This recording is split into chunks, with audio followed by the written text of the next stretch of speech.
اپنی قدر جانو، عزت نفس کو کم نہ سمجھو۔ تم کتنے قابل ہو، اس کی ایک تمثیل ہے، ایک سٹوری ہے، ذرا غور سے سنیں۔ ایک دن ایک نوجوان ایک عقل مند بزرگ کے پاس آیا اور کہنے لگا، میں آپ کے پاس اس لیے آیا ہوں کہ میں اتنا قابل رحم اور بیکار محسوس کرتا ہوں اپنے آپ کو کہ میں جینا بھی نہیں چاہتا۔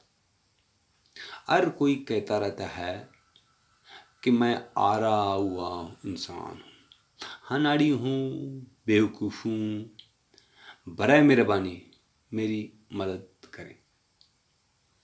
بزرگ نے مختصر نظر اس نوجوان کی طرف دیکھا اور جلدی سے جواب دیا، مجھے افسوس ہے لیکن میں اس وقت بہت مصروف ہوں اور میں آپ کی مدد نہیں کر سکتا۔ مجھے ایک بہت ضروری معاملہ فوری طور پر طے کرنا ہے۔ تھوڑا سوچنے کے بعد اس نے مزید کہا، لیکن اگر آپ میرے معاملے میں میری مدد کرنے پر راضی ہوں گے تو مجھے آپ کی مدد کرنے میں خوشی ہوگی۔ خوشی کے ساتھ نوجوان نے کہا اور نوٹ کیا کہ اسے ایک بار پھر سے منظر سے دھکیلا جا رہا ہے۔ اچھا، بزرگ نے کہا اور اپنی بائیں یعنی چھوٹی انگلی سے ایک خوبصورت پتھر والی چھوٹی انگوٹھی اتار دی۔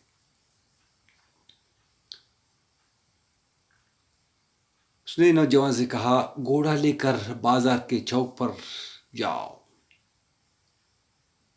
مجھے قرض کی ادائیگی کے لیے یہ انگوٹھی فوری طور پر بیچنی ہے۔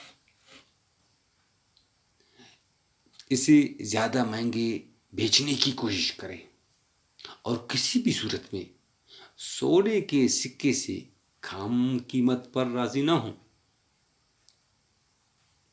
گھوڑے پر سوار ہو جائیں اور جلد از جلد واپس آ جائیں۔ نوجوان انگوٹھی لے کر گھوڑے پر سوار بازار چوک پر پہنچ کر تاجروں کو انگوٹھی پیش کرنے لگا۔ تاجروں نے تو اشیاء کو دلچسپی سے دیکھا، لیکن جیسے ہی انہوں نے سونے کے سکے میں قیمت کے بارے میں سنا تو فوراً انگوٹھی میں دلچسپی ختم کر دی۔ کچھ اس طرح کے چہرے پر کل کلا کر ہنس پڑے، کچھ نے محض منہ موڑ لیا۔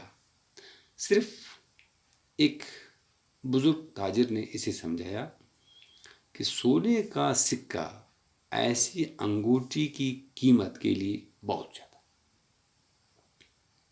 وہ اس کے لیے صرف ایک تانبے کا سکہ یا دو دے سکتے ہیں، لیکن کم از کم چاندی کا ایک سکہ۔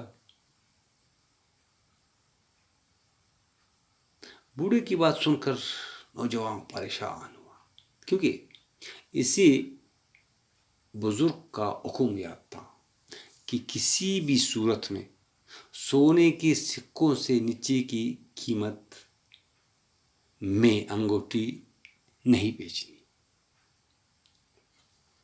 پورے بازار کا چکر لگانے اور اچھے 100 لوگوں کو انگوٹھی پیش کرنے کے بعد نوجوان نے پھر اپنے گھوڑے پر ذہن ڈالی اور واپس لوٹ گیا۔ ناکامی سے بہت افسردہ ہو کر بزرگ کے پاس گیا۔ استاد جی، میں آپ کی ہدایت پر عمل نہیں کر سکا، اس نے اداسی سے کہا۔ بہتر تو یہ تھا کہ میں انگوٹھی کے لیے چاندی کے 1-2 سکے لے سکتا، لیکن آپ نے مجھے سونے کے سکے سے کم طے کرنے کو نہیں کہا، اور یہ انگوٹھی ہے، اس کی اتنی قیمت نہیں ہے۔ آپ نے ابھی اہم باتیں کہی ہیں بیٹا، بزرگ نے جواب دیا۔ اسے بیچنے کی کوشش کرنے سے پہلے اس کی صحیح قیمت کا تعین کر لینا اچھا ہوگا، لیکن یہ کام ایک حقیقی زیورات کے ماہر یعنی جیوری سے بہتر کام کر سکتا ہے۔ جیولر کے پاس جاؤ اور اسے پوچھو کہ وہ ہمیں اس انگوٹھی کے لیے کتنی پیشکش کرے گا۔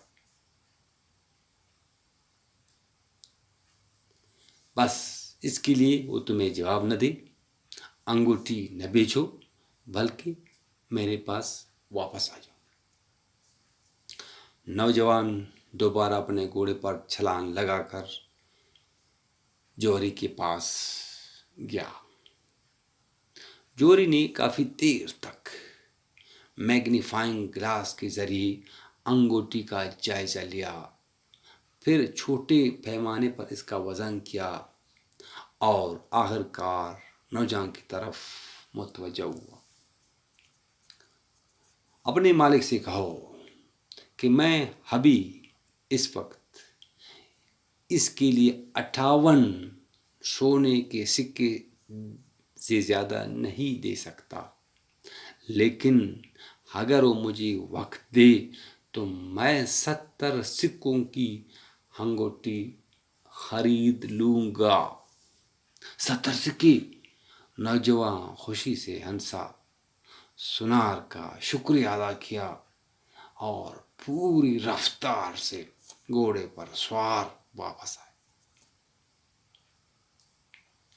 یہاں بیٹھو، بزرگ نے نوجوان کی جاندار کہانی سن کر کہا، اور جان لو بیٹا کہ تم یہ انگوٹھی قیمتی اور منفرد ہو، اور صرف ایک حقیقی ماہر ہی تمہارا اندازہ لگا سکتا ہے۔ تو آپ بازار میں کیوں گھوم رہے ہیں؟ جس سے آپ پہلی ملاقات کریں گے اس کی توقع کیا رہے گی؟ زندگی کی قدر کا تعین اس بات سے ہوتا ہے کہ آپ اپنے آپ کو کتنی اہمیت دیتے ہیں، اور یہ اس بات پر منحصر ہے کہ آپ کون ہیں، آپ کیا سوچتے ہیں۔